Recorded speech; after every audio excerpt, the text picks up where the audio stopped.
Thank you, Speaker Sir. It's nice to be speaking for the first time in the new House in your presence. I stand in support of the Women's Reservation Bill.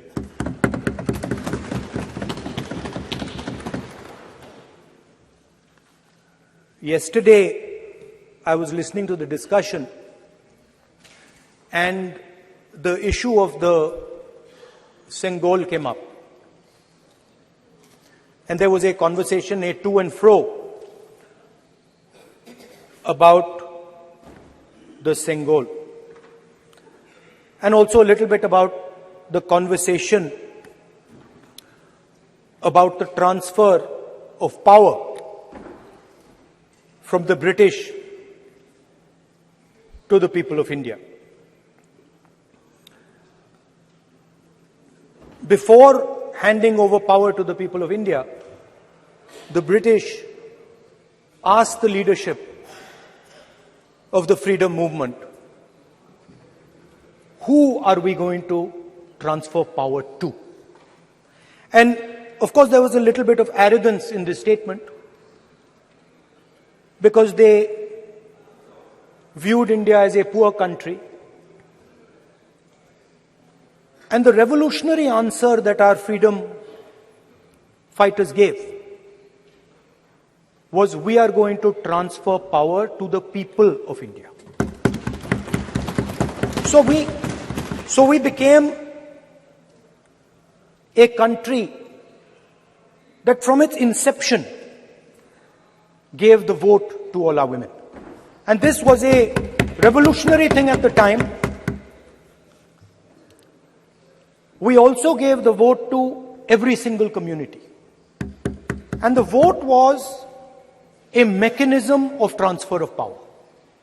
It was designed to further transfer power to the people of India. And if you look at the journey from independence, it's been that journey. It's been a constant transfer of power, more and more and more power to the people of India, on one side. And on the other side, the counter idea, that take away power from the people of India. This is the fight that is going on. And in fact, in many ways, it is the fight that is taking place today. Huge step forward in the transfer of power to the women of India was Panchayati Raj, where they were given reservation and they were allowed to enter the political system at scale. And this is another step. It's a big step. It is not a small step. And I'm sure everybody in this room, the treasury benches, the opposition, everybody agrees that this is a very important step for the women of our country. They fought for independence. They are as capable as any man, in many ways more capable, and should be given as much space as they possibly can be given. There is one thing, in my view, that makes this bill incomplete. I would like to have seen OBC reservation included in this bill. I think it is very important that a large chunk of India's population, large chunk of India's women should have access to this reservation. And that is missing in this bill. There are also two things that seem strange to me. One is the idea that you require a new census to to implement this bill. And the second is that you require a new delimitation to implement this bill. In my view, it is quite simple. This bill can be implemented today by giving 33% of the seats in the Lok Sabha and the Vidhan Sabha to India's women. And so I wonder if this is not designed to push the ball forward. To push the ball forward 7, 8, 9 years, and then let this thing play out the way it does. I know my friends tend to like to take the attention of people away from other issues. You know, there is of course the Adani issue, which is they always want to take the attention away. But there is another, I would like to say that. One of the things that, this is quite a nice building. Nice peacocks. Nice peacock feathers on the ground. Nice peacock feathers in the chair. It's a nice, tasteful building. But frankly, I would have liked to see the President of India in this process. The President of India is a woman. She represents the tribal community, and it would have been befitting to have her visible in this transfer from one house to the other.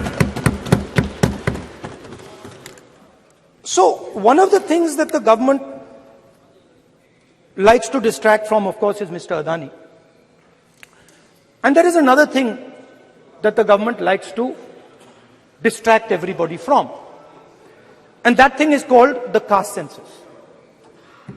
For some reason, and I don't quite understand what this reason is, the moment the opposition raises the issue of caste census, the BJP tries to create a new distraction, a new sudden,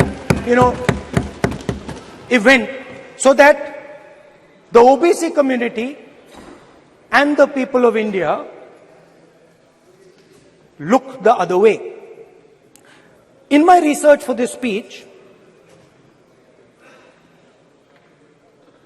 I took a look at the different institutions that define how our country moves forward. There are many. There is the Lok Sabha, Rajya Sabha, Vidhan Sabhas. There is the bureaucracy. There is the press. And there's the judiciary. And I looked with an eye to understand what is the participation of the OBC community in these institutions. मतलब हमारे जो institutions हैं उनमें OBC की भागीदारी कितनी है, ये सवाल मैं पूछ रहा था और मैंने अलग अलग इंस्टीट्यूशंस में थोड़ा रिसर्च किया. जो सेंट्रल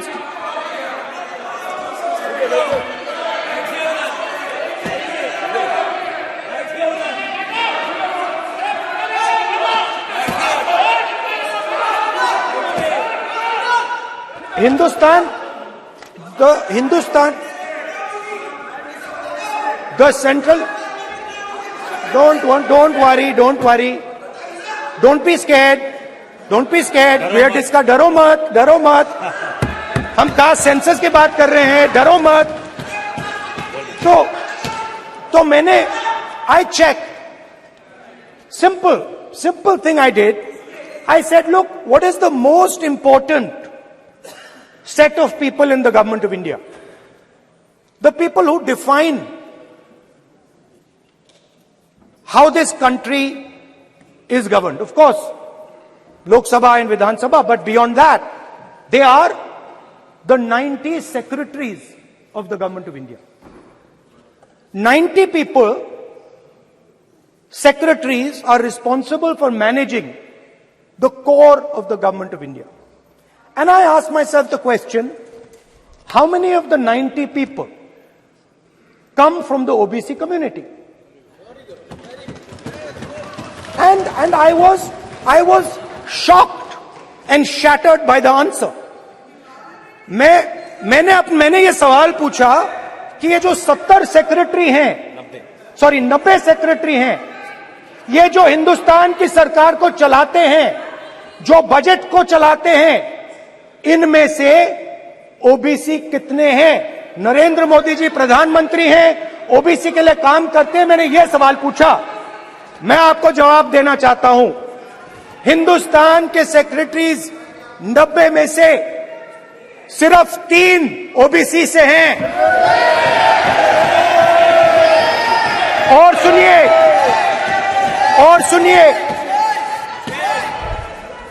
सुनिए, नहीं घबराइए मत, डरो मत। और सुनिए, ये जो सेक्रेटरीज हैं जो ओबीसी कम्युनिटी से हैं, ये हिंदुस्तान के सिर्फ 5% बजट को कंट्रोल करते हैं। मतलब अगर हिंदुस्तान का बजट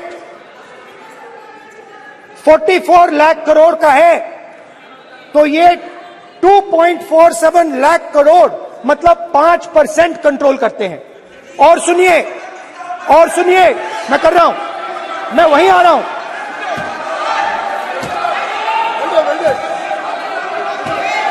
मतलब ये जो है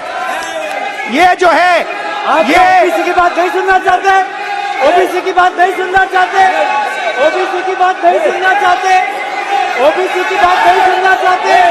आप ओबीसी के खिलाफ हैं, आप ओबीसी के खिलाफ हैं, ओबीसी के खिलाफ हैं। ओबीसी के अधिकार के बारे में नहीं सुनना चाहते, ओबीसी के बारे में नहीं सुनना चाहते, ओबीसी के प्रति न्याय नहीं चाहते, ओबीसी के प्रति न्याय नहीं होना चाहिए। ये सी दे नॉट शोइंग ये जो है, हाँ, मैं माननीय सदस्यों से आग्रह करूंगा, एक मिनट रुकिए। माननीय सदस्य से मैं आग्रह करूंगा, एक तो ये महिला आरक्षण बिल है, और दूसरा सभी माननीय सदस्य समान है। डरो मतो ये शब्द इस पार्लियामेंट में नहीं बोलना चाहिए।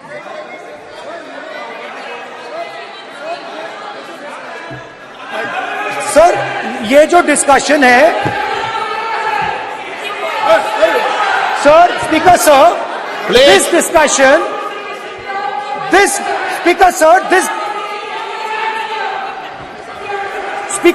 this discussion is about the transfer of power to the people of India.